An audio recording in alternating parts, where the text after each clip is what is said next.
the very advertised Disney movie Jungle Cruise. Let's talk about it. Butterfly. Oh yes, of course. Hello, it's Tokumba. Welcome back. Today we're gonna talk about Jungle Cruise. Let me start off by saying that I'm not a big fan of Disney movies, especially anything that has to do with overly CGIing, a little bit of animation to it. And yes, we do know these companies, Disney, Pixar, they've really gotten to that point where, you know, everything kind of looks almost real. Of course, there will be green screens, there will be CGI, there will be effects, there will be visual effects, you know, there will be things they have to put in place to make this thing look adventurous and at the same time very good. They want good quality. You know, Disney is top notch right now.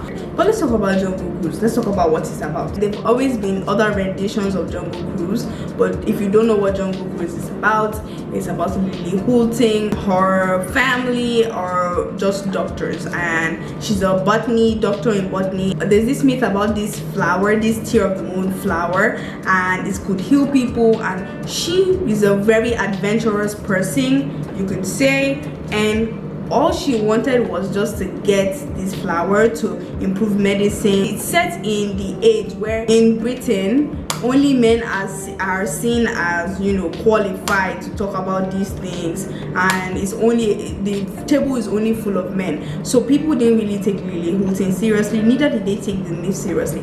But she her dad had the map, and she believed that this tear of the moon was true. So she and her brother McGregor decided to go to the Amazon to actually look for this plant. But in order to look for this plant, there's a piece called the Heartstone, and you're gonna have to use that as a key to actually getting into the Amazon. A few people have gone but never came back. That's where Aguirre comes into play. Aguirre is the first initial person that actually in the 300 years ago went to actually look for this tear of the moon to save his daughter, and he was cursed because he stole the stone, and it was found, and Lily Houghton stole the stone from where they keep all these artifacts to actually come and look for the leaf. Prince Joachim also wants the stone, but he wants the stone because he wants to get the plant, because he's a prince from Germany and he wants to win the war, so that's why he wants the plant. So what happens is Prince Joachim is gonna be chasing Lily Houghton while Lily Houghton is on her way to the Amazon to find this leaf, the tear of the moon, so that she can actually use this for medicine to save people. Now on her way to Amazon, she's going to need a skipper, which is like a boat conductor, like a captain basically, that's gonna take her, that knows the way around the Amazon. She'll be able to like find her way around, someone to just like assist her and abroad. I won't spoil it too much for you. Things happen on their way there. It was very entertaining. It had good CGIing, good VFX. I will also say that I've seen Emily Blunt. I feel like Emily Blunt, she's kind of over squeezing her characters when it comes to this type of adventures, like because of Poppins, you know, and has maybe Poppins, they're kind of starting to over squeeze her when it comes to this adventurous movie. Obviously she's the perfect person for this role because she's kind of already used to this role. Same thing goes for Dwayne Johnson. I do understand that Dwayne Johnson, I will say he doesn't have as much range as Emily Blunt does, but Dwayne Johnson is either in a drama movie or action drama movie or drama comedy action. That's where you can see him, but even that action has to be mixed with a little bit of comedy. That's more of where likely you see Dwayne Johnson. So this was actually a very good role for him.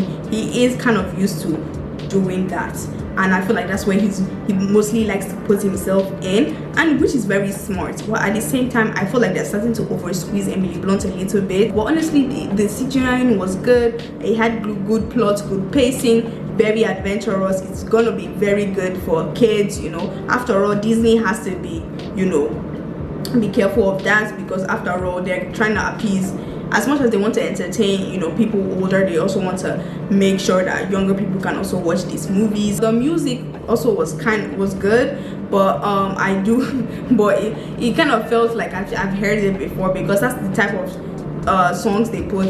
Not that they were singing, but like, it kind of flowed nicely, but at the same time, I'm used to seeing that.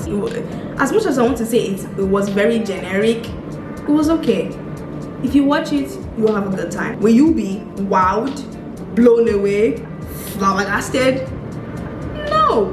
but I feel like you will have a good time watching it. Jesse Plemons, which I've seen him in roles since he was a kid, was actually acting as Prince Joaquin. Edgar Ramirez to act as Aguirre. Mind you, there was like a little bit of Spanish to it, and Edgar Ramirez is from Venezuela. When it came to the cast, I felt like it was a good range for cast. But I am actually happy that they actually hired people that actually could speak the language quite well. You'll have a fun time watching it. Is it gonna blow your mind? No. Are you gonna enjoy yourself? Yes, except for maybe Disney movies are not for you. And that's all I have to say about Jungle Cruise. Comment your thoughts down below on if you've actually seen the movie. Tap on this video to see how I did this look. Don't forget to like, comment, subscribe, and I'll see you in the next one. Bye.